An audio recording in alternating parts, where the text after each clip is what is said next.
କଦଳୀ ତ ଖାଇବାକୁ ସମସ୍ତେ ଭଲ ପାଆନ୍ତି। କଣ ଆପଣ ଜାଣିଛନ୍ତି ଯଦି ଏହିପରି ଭାବରେ କଦଳୀର ଆଳୁ ଭଜା କରିବେ ତ କଦଳୀ ଆଳୁ ଗୋଟି ଗୋଟି ହେଇକି ରହିବ, ତା ସହିତ ଖାଇବାରେ ଏତେ ମଜା ଲାଗିବ। କ୍ୟାଲସିୟମରେ ଭରପୁର ଆମର ଏଇ କଦଳୀ। କେବଳ ଏଇ ଗୋଟିଏ ସିକ୍ରେଟରେ ଗଢା ଅଛି, ଯୋଉଟା କି ଆପଣ ବିନା ପାଣି ନ ଦେଇକି ବନେଇ ପାରିବେ। କଦଳୀ ଆଳୁ ଭଜା ଠୋପେ ପାଣି ଦବାର ଦରକାର ନାହିଁ। ଆଉ ଏମିତି ବନିବ, ଗୋଟି ଗୋଟି ହେଇ ରହିବ ଆଉ ଛାଡି ଛାଡି ହେଇ ରହିବ, ଖାଇବାରେ ଡବଲ ମଜା ଆସିଯିବ। ପଖାଳ ଭାତ କଣ, ଗରମ ଭାତ ତା ସହିତ ପୁରୀ ପରଟା ସହିତ ତ ଆହୁରି ହିଁ ମଜା ଆସିଯିବ। ତ ଚାଲନ୍ତୁ ଫ୍ରେଣ୍ଡ, ଡେରି ନ କରି ଆରମ୍ଭ କରିଦବା ଆମର କଦଳୀ ଆଳୁ ଭଜା। ତା ପାଇଁ ପ୍ରଥମେ ଆମେ ନେଇଯାଇଛେ ଏଠି ସୋରିଷ ତେଲ। ଆପଣ ଚାହିଁଲେ ଫ୍ରେଣ୍ଡ ରିଫାଇନ ନେଇପାରିବେ, କିନ୍ତୁ କଦଳୀରେ ସୋରିଷ ତେଲର ମଜା ଆହୁରି ଆସିଥାଏ। ଟିକେ ତେଲ ଗରମ ହେଲା ପରେ ଏଇଠି ନେଇଯିବା ଆମେ ଜିରା। ଫ୍ରେଣ୍ଡ ଏଇଠି ଆପଣ ପଞ୍ଚ ଫୁଟଣ ବି ମଧ୍ୟ ୟୁଜ କରିପାରନ୍ତି। ଏଇଠି ଫ୍ରେଣ୍ଡ ମୁଁ ନେଇଯାଇଛି ଗୋଟିଏ ବଡ ପିଆଜ, ମାନେ କାଟି ରଖିଥିବା ଗୋଟିଏ ବଡ ପିଆଜ, ତାକୁ ପତଲା ପତଲା ସ୍ଲାଇସ୍ କରିକି ମୁଁ ଏଇଠି କାଟି ନେଇଛି। ତାକୁ ଫ୍ରେଣ୍ଡ ଟିକେ ଟାଇମ ପାଇଁ ଟିକେ ଭାଜି ଦିଅନ୍ତୁ ତେଲରେ, ତାକି ଆମର କଲର ଟା ବହୁତ ଭଲସେ ଗୋଲ୍ଡେନ ବ୍ରାଉନ କଲର ହେଇଯିବ। ଏଇପରି ଭାବରେ ଫ୍ରେଣ୍ଡ ଆପଣଙ୍କୁ ଟିକେ ଭାଜି ଦବାର ଅଛି। ଏଇଠି ଫ୍ରେଣ୍ଡ ମୁଁ ଫ୍ଲେମ ରଖିଛି ମିଡିୟମ ଫ୍ଲେମ, ଲୋ ଟୁ ମିଡିୟମ ଫ୍ଲେମ ରେ ଆପଣଙ୍କୁ ଏଠି ଦେଇକି ଭାଜି ଦବାର ଅଛି। ଫ୍ରେଣ୍ଡ ଟିକେ ତେଲ ଆମର ଚଟକି ଗଲା ପରେ ଆମେ ଏଠି ଦେଇଦେବା ଲଙ୍କା, ଯୋଉଟା କି ଆମେ ଫ୍ରେଣ୍ଡ ଦୁଇ ଖଣ୍ଡ କରିକି ରଖିଛି। ଗୋଟିଏ ଲଙ୍କାକୁ ଚିରି ଦେଇଛେ, ମାନେ ଚିରିକି ଆମେ ଏଇଠି 5 ରୁ 6ଟା ଲଙ୍କାକୁ ଏଇଠି ଚିରିକି ଆମେ ଏଇଠି ଆଡ କରିଛେ। ଫ୍ରେଣ୍ଡ ସବୁତକ ବହୁତ ବଢିଆ ଭାବେ ସେ ଆପଣଙ୍କୁ ଏଇଠି ମିଶେଇ ଦବାର ଅଛି। ମିଶେଇ ଦେଇକି ଟିକେ ଏଇଠି ଘାଣ୍ଟି ଦିଅନ୍ତୁ। ଇଏ ଦେଖିପାରୁଥିବେ ଫ୍ରେଣ୍ଡ ବହୁତ ହି ଭଲସେ ଇଏ ଆମର ମିଶିଯିବ। ଏଇପରି ଭାବରେ ଫ୍ରେଣ୍ଡ ଆପଣ ବହୁତ ଭଲସେ ମିଶେଇ ଦିଅନ୍ତୁ, ତାକି ଆମର ଇଏ ଖାଇବାରେ ବହୁତ ମଜା ଲାଗିବ। ଆଉ ଯେତେବେଳେ ଆପଣ ଗରମ ତେଲରେ ପକଉଛନ୍ତି ଏଇପରି ଭାବରେ କଞ୍ଚା ଲଙ୍କା, ତ ତାର ଫ୍ଲେଭରଟା ଫ୍ରେଣ୍ଡ ଜବରଦସ୍ତ ଆସି ଯାଇଥାଏ। ଫ୍ରେଣ୍ଡ ଏଇଠି ଆମର କଲର ଚେଞ୍ଜ ହେଇଗଲାଣି ଲଙ୍କା ଆଉ ପିଆଜର। ତାପରେ ଆମେ ଏଇଠି ଦେଇଦେବା କଟା ହେଇ ରଖିଥିବା କଦଳୀ। ଫ୍ରେଣ୍ଡ ଏଇଠି ମୁଁ କଦଳୀ ନେଇଯାଇଥିଲି, କଦଳୀ 4ଟା ରୁ 5ଟା ଭାବରେ ମୁଁ ନେଇଯାଇଥିଲି ମିଡିୟମ ସାଇଜ ର। ତାକୁ ବହୁତ ବଢିଆ ଭାବରେ ଟିକେ ଚୋପା ଛଡେଇକି ପାଣିରେ ଧୋଇ ଦେଇଛି। ତାପରେ ଏଇଠି ଫ୍ରେଣ୍ଡ ମୁଁ କାଟି ଦେଇଛି। ଆପଣ ଦେଖିପାରୁଥିବେ ଫ୍ରେଣ୍ଡ ବହୁତ ବଢିଆ ଭାବରେ ବହୁତ ଭଲସେ ସୁନ୍ଦର ଦେଖାଯାଉଛି କଦଳୀ, ଯୋଉଟା ଗୋଲ ଗୋଲ କରିକି ମୁଁ କାଟି ଦେଇଛି। ତା ସହିତ ଏଇଠି ନେଇଯାଇଛି 3ଟା ବଡ ଆଳୁ, ଚୋପା ଲଗା ଆଳୁ। ଏଇଠି ଫ୍ରେଣ୍ଡ ମୁଁ ନେଇଛି, ଚୋପା ଛଡେଇ ନାହିଁ। ଆପଣ ଯଦି ମନ ପସନ୍ଦ ତ ଆପଣ ଏଇଠି ଆଳୁର ମଧ୍ୟ ଚୋପା ଛଡେଇ ପାରିବେ। ଏଇଠି ଫ୍ରେଣ୍ଡ ସବୁତକ ଆମେ ଏଇଠି ଦେଇଦବା, ବହୁତ ବଢିଆ ଭାବରେ ୟାକୁ ଆମେ ଗୋଳେଇବା। ଏଇଠି ଦେଖିପାରୁଥିବେ ଫ୍ରେଣ୍ଡ କଦଳୀ ଆଉ ଆଳୁର କ୍ୱାଣ୍ଟିଟି ପୁରା କଡେଇକୁ ଫୁଲ କରି ରଖିଛି। ଏଇ ଗୋଟିଏ ଜିନିଷ କଲେ ଅଧା ହେଇଯିବ ଆଉ ଖାଇବାରେ ମଧ୍ୟ ଟେଷ୍ଟ ଲାଗିବ। ତ ଚାଲନ୍ତୁ ଦେଖିବା ଆଗକୁ ବଢିବା। ତା ପାଇଁ ପ୍ରଥମେ ଫ୍ରେଣ୍ଡ ଆମେ ନେଇଯିବା ଲୁଣ, ତାକି ଆମର କ୍ୱାଣ୍ଟିଟି ବହୁତ ହି କମ ହେଇଯିବ, ମାନେ ଅଧାରୁ ଅଧା ହେଇଯିବ ଏଇ କଡେଇ। ତେଣୁକରି ଫ୍ରେଣ୍ଡ ସିଝିବା ପାଇଁ ପ୍ରଥମେ ଏଇଠି ଦେଇଦେଲେ ଲୁଣ, ହଳଦୀ ଗୁଣ୍ଡ, ତା ସହିତ ଫ୍ରେଣ୍ଡ ଏଇଠି ଆମେ ସ୍ୱାଦ ଅନୁସାରେ ଦେଇଦେଲେ ଲଙ୍କା ଗୁଣ୍ଡ।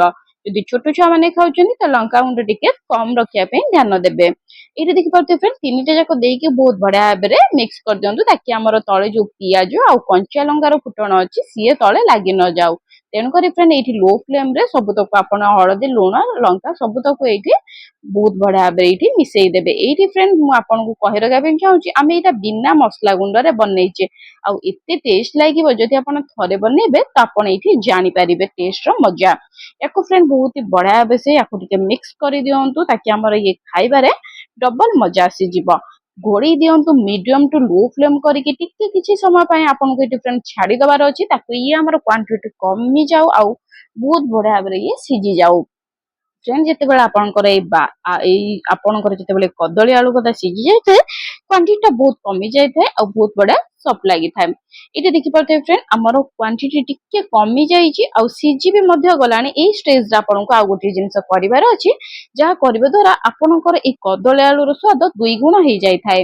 ଏଇଠି ଫ୍ରେଣ୍ଡ ଆପଣଙ୍କୁ ମୁଁ କହି ରଖିବା ପାଇଁ ଚାହିଁବି, କଦଳୀ ଆଳୁରେ ଆଦୌ ଟୋଟାଲି ବି ପାଣି ଦେବେ ନାହିଁ। ଯଦି ପାଣି ଦେବେ ତ ଆପଣଙ୍କର କଦଳୀ ଆଳୁ ଲାଗିଯିବାର ସମ୍ଭାବନା ଥାଏ। ତେଣୁକରି ଫ୍ରେଣ୍ଡ ଆଦୌ ପାଣି ଦିଅନ୍ତୁ ନାହିଁ। ଏହିପରି ଭାବରେ ମିକ୍ସ କରି ରୁହନ୍ତୁ ମଝିରେ ମଝିରେ, ନହେଲେ ପାଣି ଦେଲେ ଲାଗିଯିବ।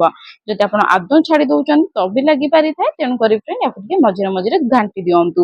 ଏଇଠି ଫ୍ରେଣ୍ଡ ମୁଁ ନେଇଯାଇଛି ଅଦା ରସୁଣର ପେଷ୍ଟ। ଏଇଠି ଫ୍ରେଣ୍ଡ ମୁଁ ଟିକେ ପିଆଜ ବି ମଧ୍ୟ ମିକ୍ସ କରିଦେଇଥିଲି ଏକ୍ସଟ୍ରା ଫ୍ଲେଭର ପାଇଁ। ଆପଣ ଚାହିଁଲେ ଫ୍ରେଣ୍ଡ କେବଳରୁ କେବଳ ଅଦା ରସୁଣର ମଧ୍ୟ ପେଷ୍ଟ ଦେଇପାରିବେ। ଏଇଠି ଦେଖିପାରୁଥିବେ ଫ୍ରେଣ୍ଡ ମୁଁ 2 ଚାମଚ ନେଇଯାଇଛି ଅଦା ରସୁଣ ପେଷ୍ଟ। ଆପଣ ଆପଣଙ୍କ ମନ ମୁତାବିକ ଏଇଠି ଅଦା ରସୁଣ ପେଷ୍ଟ ଦେଇଦିଅନ୍ତୁ। ଏଇଠି ନେଇଯାଆନ୍ତୁ ଫ୍ରେଣ୍ଡ ସୋରିଷ ମସଲା, ଯୋଉ ମସଲା କି ଏଇଠି ଫ୍ରେଣ୍ଡ ମୁଁ କେବଳରୁ କେବଳ 1 ଚାମଚ ଦେଇଛି। ସୋରିଷ ମସଲା କେମିତି ବନାନ୍ତି ମୁଁ ସମସ୍ତଙ୍କୁ କହି ରଖିଛି, ଆଉ ଥରେ ଫ୍ରେଣ୍ଡ କହି ରଖୁଛି। ସୋରିଷ ନେଇଯାଆନ୍ତୁ, ତା ସହିତ ଜିରା ନେଇଯାଆନ୍ତୁ, ଅଦା ନେଇଯାଆନ୍ତୁ ଫ୍ରେଣ୍ଡ। ବହୁତ ବଢିଆ ଭାବରେ ପାଣି ଟିକେ ଦେଇକି ଶୁଖିଲା ଲଙ୍କା 2ଟା ଦେଇକି ତାକୁ ଗ୍ରାଇଣ୍ଡିଙ୍ଗ କରିଦିଅନ୍ତୁ। ବହୁତ ବଢିଆ ସେ ଫ୍ରେଣ୍ଡ ଆମର ଏଇ ସୋରିଷ ମସଲାଟି ବହୁତ କମ ଟାଇମ ରେ ଇଏ ବନିଯିବ। ଏହିପରି ଭାବରେ ଫ୍ରେଣ୍ଡ ଆପଣ ବହୁତ ଭଲସେ ମିକ୍ସ କରିଦିଅନ୍ତୁ। ମିକ୍ସ କରିଦେଇକି ୟାକୁ ଟିକେ ସମୟ ପାଇଁ ୟାକୁ ଛାଡିଦବାର ଅଛି ତାକି ଆମର ଏଇ ଯୋଉ ମସଲାଟି ସବୁଆଡେ କଦଳୀ ଆଉ ଆମର ଏଇ ଆଳୁରେ ଲାଗିଯିବ। ତେଣୁକରି ଫ୍ରେଣ୍ଡ ଆମକୁ ୟାକୁ କିଛି ସମୟ ପାଇଁ ଏମିତି ଖୋଲାରେ ଛାଡିଦବାର ଅଛି। ତ ଫ୍ରେଣ୍ଡ ଆପଣ ଆସିଛନ୍ତି ସିକ୍ରେଟ ଫୁଡି ଚ୍ୟାନେଲକୁ, ତ ଆପଣ ଜାଣିଛନ୍ତି ସିକ୍ରେଟ ଫୁଡି ଚ୍ୟାନେଲରେ secret tips trick unlimited bonus point ମିଳିଥାଏ। ଏଇଠି ଦେଖିପାରୁଥିବେ ଫ୍ରେଣ୍ଡ ବହୁତ ବଢ଼ିଆ ଭାବରେ ଆମେ ୟାକୁ କଭର କରିଦେଇଛେ ଆଉ ମିଡ଼ିୟମ୍ ଫ୍ଲେମ୍ରେ ରଖିଦେଇଛେ ତାକି ଆମର ଏ ବହୁତ ହି ବଢ଼ିଆ ଭାବେ ସେ ସିଝିଯିବ। ଏଇଠି ଫ୍ରେଣ୍ଡ ଆମକୁ ବହୁତ କମ୍ ଟାଇମ୍ରେ ସିଝିଯିବ। ଆପଣ ଭାବୁଥିବେ କି ପାଣି ଯେହେତୁ ଆମେ ଦେଇନେ ତ ଆମର ସିଝିବାରେ ବହୁତ ଅଧିକ ଟାଇମ୍ ଲାଗିବ, କିନ୍ତୁ ନାଇଁ ଫ୍ରେଣ୍ଡ ଇଏ ବହୁତ ହି କମ୍ ଟାଇମ୍ରେ ସିଝି ଯାଇଥାଏ ଆଉ ମଜା ବି ମଧ୍ୟ ଫ୍ରେଣ୍ଡ ଇଏ ଲାଗିଥାଏ ଖାଇବାରେ। ଇଏ ଦେଖିପାରୁଥିବେ ଫ୍ରେଣ୍ଡ କଦଳୀ ଆଦୌ ଭାବରେ ସିଝିଗଲାଣି ଆଉ ଆମର ଏଇ ଆଳୁ 90% କୁକ୍ ହେଇଗଲାଣି। ୟାକୁ ଫ୍ରେଣ୍ଡ ଆଉଥରେ ଆମେ ମିକ୍ସ କରିଦେବା, ଯେହେତୁ ଆମେ ପାଣି ଦେଇନେ ତ ଲାଗିଯିବାର ସମ୍ଭାବନା ଥାଏ। ତେଣୁକରି ଫ୍ରେଣ୍ଡ ୟାକୁ ଟିକେ ବହୁତ ହି ଭଲସେ ଏହିପରି ଭାବରେ ଫ୍ରେଣ୍ଡ ଆପଣଙ୍କୁ ମିକ୍ସ କରିଦେବାର ଅଛି। ବହୁତ ହି ଭଲସେ ଫ୍ରେଣ୍ଡ ୟାକୁ ମିକ୍ସ କରିଦିଅନ୍ତୁ ଆଉ ଏହିପରି ଭାବରେ ତାକୁ ଟିକେ ସମୟ ପାଇଁ ଆମେ ଏମିତି ଛାଡ଼ିଦେବା। ଏଇଠି ଦେଖିପାରୁଥିବେ ଫ୍ରେଣ୍ଡ ବହୁତ ହି କମ୍ ଟାଇମ୍ରେ ହେଇଯାଉଥିବା ରେସିପି ମୁଁ ଆପଣଙ୍କ ସହିତ ସେୟାର କରିଥାଏ ଆଉ ସବୁ ଜିନିଷ ଆପଣଙ୍କ ଘରେ ଥିବା ରେସିପି ମୁଁ ଏଇଠି ସେୟାର କରିଥାଏ। ତ ଏପର୍ଯ୍ୟନ୍ତ ଯଦି ଫ୍ରେଣ୍ଡ ସବସ୍କ୍ରାଇବ୍ କରିନାହାନ୍ତି ଜଲ୍ଦି ସବସ୍କ୍ରାଇବ୍ କରିଦିଅନ୍ତୁ ଆଉ ସାଙ୍ଗସାଥିମାନଙ୍କୁ ମଧ୍ୟ ସେୟାର କରିଦିଅନ୍ତୁ ଯିଏ ଖାଇବା ପାଇଁ ପସନ୍ଦ କରନ୍ତି କଦଳୀର ରେସିପି। ତାଙ୍କରି ପାଇଁ ଫ୍ରେଣ୍ଡ ନୂଆ ନୂଆ ରେସିପି ଏଇଠି ଉପଲବ୍ଧ ହେଉଥାଏ। ଏଇଠି ଦେଖିପାରୁଥିବେ ଫ୍ରେଣ୍ଡ ଆମର ରେଡ଼ି ହେଇଯାଇଛି କଦଳୀ ଆଳୁ ଭଜା। ଇଏ ଥିଲା ଫ୍ରେଣ୍ଡ ଆଜିର ଗୋଟିଏ ନୂଆ ରେସିପି। ଏଇଠି ଦେଖିପାରୁଥିବେ ଫ୍ରେଣ୍ଡ ପୁରା ପ୍ରପର ସିଝି ଯାଇଛି, ଆଳୁ ସିଝି ଯାଇଛି, ତା ସହିତ ଫ୍ରେଣ୍ଡ କଦଳୀ ବି ମଧ୍ୟ ଇଏ ସିଝି ଯାଇଛି। ୟାକୁ ଫ୍ରେଣ୍ଡ ଆପଣ ଏହିପରି ଭାବରେ ଛାଡ଼ି ଦିଅନ୍ତୁ ଘୋଡ଼େଇକି, କିମ୍ବା ନହେଲେ ଫ୍ରେଣ୍ଡ ଆପଣ ଖାଇବା ପାଇଁ ଯଦି ସର୍ଭ କରିବା ପାଇଁ ଚାହୁଁଛନ୍ତି ଚାଲନ୍ତୁ ଯିବା ଆମେ ପ୍ଲେଟିଂ କରିବା ପାଇଁ। ଏଇଠି ଫ୍ରେଣ୍ଡ ଆପଣ ଚାହିଁଲେ ଧନିଆ ପତ୍ର ଦେଇପାରିବେ, ଯେଉଁଟାକି ବିଲକୁଲ ଭାବରେ ଅପସନାଲ୍ ଅଛି। ଆପଣଙ୍କ ମୁତାବିକ ଆପଣ ଏଠି ଧନିଆ ପତ୍ର ମଧ୍ୟ ଆଡ଼୍ କରିପାରିବେ। ଏଇଠି ଦେଖିପାରୁଥିବେ ଫ୍ରେଣ୍ଡ ମୁଁ ନେଇଯାଇଛି ଏଇଠି ଆମର ସର୍ଭ କରିବା ପାଇଁ ଆଳୁ ଆଉ କଦଳୀର ଭଜା, ଯେଉଁଟାକି ଫ୍ରେଣ୍ଡ ରୁଟି, ପରଟା, ପୁରୀ, ପଖାଳ ତା ସହିତ ଗରମ ଭାତ ସହିତ ଖାଇବାରେ ବହୁତ ମଜା ଲାଗିଯାଇଥାଏ। ଯଦି ଫ୍ରେଣ୍ଡ ଏପର୍ଯ୍ୟନ୍ତ ବନେଇ ନାହାନ୍ତି ନିହାତି ଭାବରେ ଫ୍ରେଣ୍ଡ ବନାନ୍ତୁ। କେମିତି ଲାଗୁଛି ମୋତେ କମେଣ୍ଟ ମାଧ୍ୟମରେ ଜଣାନ୍ତୁ। ଆଉ ଆପଣଙ୍କୁ ନୂଆ ନୂଆ ରେସିପି କ'ଣ ଦରକାର ସେଇଟା ବି ଫ୍ରେଣ୍ଡ ମୋତେ କମେଣ୍ଟ ମାଧ୍ୟମରେ ଜଣାଇବେ। ଆଉ ଆପଣ ଜାଣିଛନ୍ତି ଫ୍ରେଣ୍ଡ ସବୁ ଭିଡ଼ିଓରେ ଥାଏ ମୋର ଅନଲିମିଟେଡ଼ ବୋନସ୍ ପଏଣ୍ଟ, ଯେଉଁଟାକି ଆପଣଙ୍କୁ ମୁଁ ପଏଣ୍ଟ ୱାଇଜ୍ କରିକି କହିନଥାଏ। କାହିଁକି ନା ଫ୍ରେଣ୍ଡ ଏତେ ବୋନସ୍ ପଏଣ୍ଟ ଥାଏ ମୁଁ ନିଜେ ବି କନଫ୍ୟୁଜ୍ ହେଇଯାଇଥାଏ କି ମୁଁ ଆପଣଙ୍କୁ କେତେ ନମ୍ବର ପଏଣ୍ଟରେ କହିବି। ତେଣୁକରି ଫ୍ରେଣ୍ଡ ଯଦି ଆପଣ ଏପର୍ଯ୍ୟନ୍ତ ଯାଇନାହାନ୍ତି ଜଲ୍ଦି ଯାଆନ୍ତୁ, ଚ୍ୟାନେଲକୁ ଭିଜିଟ୍ କରନ୍ତୁ। ଚ୍ୟାନେଲରେ ଆପଣ ଦେଖିପାରିବେ କି ଅନଲିମିଟେଡ଼ ବୋନସ୍ ପଏଣ୍ଟ କ'ଣ ହିଁ ମୋର ରହିଥାଏ। ଇଏ ଥିଲା ଯେ ଆମର ଫ୍ରେଣ୍ଡ ଛୋଟିଆ ରେସିପିଟିଏ ଆଳୁ ଆଉ ଭଜା ଆମର କଦଳୀର। ଯଦି ଭଲ ଲାଗିଲା ତ like, comment, share and subscribe କରନ୍ତୁ। ପୁଣି ଦେଖା ଗୋଟେ ନୂଆ ଭିଡ଼ିଓରେ ନୂଆ ରେସିପି ସହିତ। ତା ପାଇଁ ବାଏ ବାଏ, ଟାଟା। ନେକ୍ସଟ ଭିଡ଼ିଓରେ ପୁଣି ଦେଖା ହେବ।